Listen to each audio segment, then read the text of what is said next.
Oh, well, my name's Fox, right? So, again, I'm at Fox. That could have won a lot better. And welcome to another Star vs. the Forces of Evil. Get it? There's a star, and here's a wand. Theory. I'm an idiot. But anyways, this is another Star vs. the Forces of Evil theory. Another quick one, though, because this is kind of got me thinking after Top Hat Spider, and I think I talked about it a little bit with Skulder in our review of Top Hat Spider and Friend Enemy? What was it? No, it was Top Hat Spider and Hungry Larry. That was it.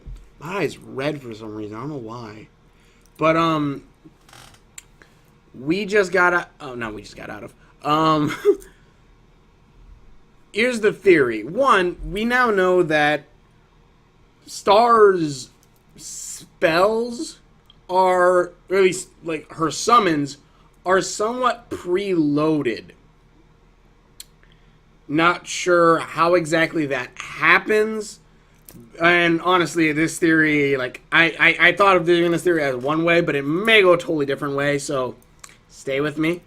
The theory, we now know that Star's wand at least comes somewhat preloaded with certain summons, whether it be Warnicorn Stampede, Rainbow Blast, or whatever the fudge.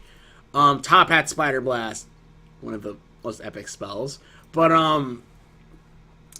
we know that certain summons are preloaded into it. Like I keep repeating it, but they're preloaded into this. They're these monsters. Also, for some reason, I'm assuming that these monsters, it also depends on the wielder, maybe, since these monsters don't seem to remember back when Star's mom wielded the wand, I think, because, you know, Star, you think Top Hat Spider would know that he's the strongest spell, unless he was never used by the mom either. My God, my eye is super red. I don't know why. But, yeah, so you kind of think, okay, maybe they should... Bah. But anyways, that's beside the point. Basically, we know now that there's a pocket dimension in the wand that these summons are kept in. I call them summons because there's probably other spells that aren't in this wand. That, yeah, we don't really know. Because really, wait, most of Star, whenever Star summons something, isn't it usually, or uses her wand, isn't it usually a summon? Oh, no, except for the time. Yeah, most of her wand is usually a summon, now that I think about it. Question is, what does that mean now? But, my thought process is, well, okay, we have this, I keep repeating, but there's this pocket dimension inside the wand where these summons are kept. We've already discovered this. I've been saying too many times. I really should listen and write some of these down, but I don't hit the same points. But this kind of got me thinking, if Star's wand has this pocket dimension where they have these summons, does Ludo's wand have a similar thing? And I kind of started thinking, well, let's say maybe this wand is a preset, or that maybe these wands have certain abilities that are only kept for this wand or this ability.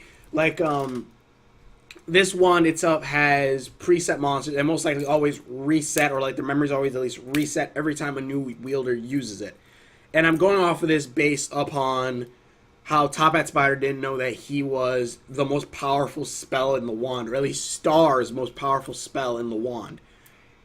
We now know, so let's assume that these guys don't remember when Moon wielded it. And I guess it could also be because, you know, each time someone grabs the wand takes on a new shape or new form. So it could straight up be that this is just something that happens every time. Maybe like it resets every time someone holds the wand, or it only is set for a certain person. But let's just say that we know that there's this we know the pocket dimensional. I keep repeating that part. I don't know why.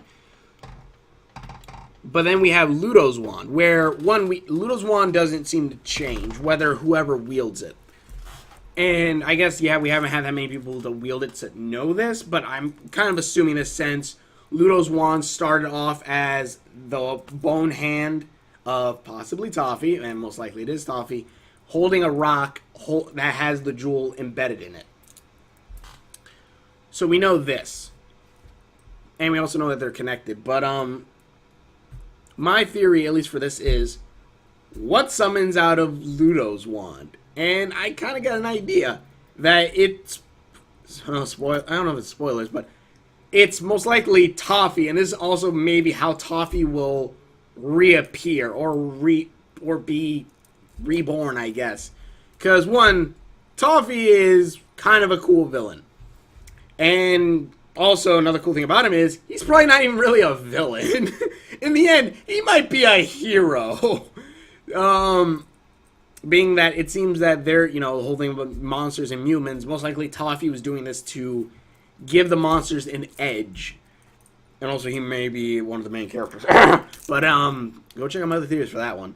But, my theory is, at least for this, is that Ludo will most likely summon Toffee. And now that I think about it, why the fuck did I bring up that the wand resets? Well, I guess, technically, if you think about it, even though Ludo is technically wielding the wand, in a sense, isn't really Toffee wielding it, if that is Toffee's hand, because Toffee's hand is it, and most likely his soul is embedded. His soul most likely is the power source for this wand. Though, again, the wand is one of the most complicated, what the fudge kind of objects, where it needs a battery, but also has a little unicorn that powers it, but then that also needs the unicorn to power it, while also has a miniaturized dimension inside of it that allows for creation. It's bigger on the inside. I probably should have said that a little bit earlier, because Doctor Who. But, wait. Doctor Who. But, gosh dang it. This is just a small theory, and I say that for all of my videos that are like this for some reason. I might do an entire, like a bigger theory on just Star's wand alone, because that is just what the fudge, and I'll make sure I get some bullet points in there for that. But my theory is that, one, we know Ludo's wand is probably not connected with Star's wand, or maybe it has its own pocket dimension, showing, since inside the wand itself shows the broken half of Star's wand, the cleaved jewel. So most likely the other jewel has its own connection to another, you know, pocket dimension where it has its own summons. And since Ludo hasn't been shown to show any summons other than energy beams, we don't know if he can summon things, but I'm assuming if he can summon anything, it's going to be one being, and it's going to be Toffee, being that his soul is possibly the power source for this wand, as well as the jewel. Because actually, now that I think about it, the wand seems to have like 3 components to it. I might go into a little bit more, but it needs a wielder for one. It needs something that powers it internally, which the wand has the unicorn, and then it needs the jewel. Most likely, Ludo is the wielder for the wand. The power source is Toffee, and then the jewel. This is more like about how the wand might work, I guess, kind of theory. But, anyways, my thought is that even though the wand power source is probably Toffee, it's probably more kind of a gene. He's probably more kind of like a gene where he's bound to the wand, as well as possibly what is inside of it. He is the power source. He is possibly even the only summon that is in there, and possibly this will how he will return, being summoned by Ludo. Probably Ludo trying to summon some kind of monster, and then summoning Toffee again, summoning Toffee, and be like, "You're freaking alive!" And yes, because he's the wand itself. I'm assuming. I don't know. This is a dumb thing. The more I speak, the more I kind of feel. I don't know. Does it sound convoluted? Maybe. I don't know. But tell me what you guys think in the comments. This is just, again, quick 10-minute theory. Quick. I guess technically it's quick, but still. This is just a quick little theory. Tell me what you guys think. I'm gonna probably do a bigger theory on just the wand alone. Trying to figure out how exactly this sucker works. Because, again, it seems to have 3 parts. Wielder, battery, and, you know, jewel. It's the Doctor's magic wand. Sonic screwdriver is like one of my favorite sci-fi weapons items. But anyways, tell me what you guys think in the comments below. Thank you so much for watching. Check out my videos, and we will See you later. Also, do you like my new outro?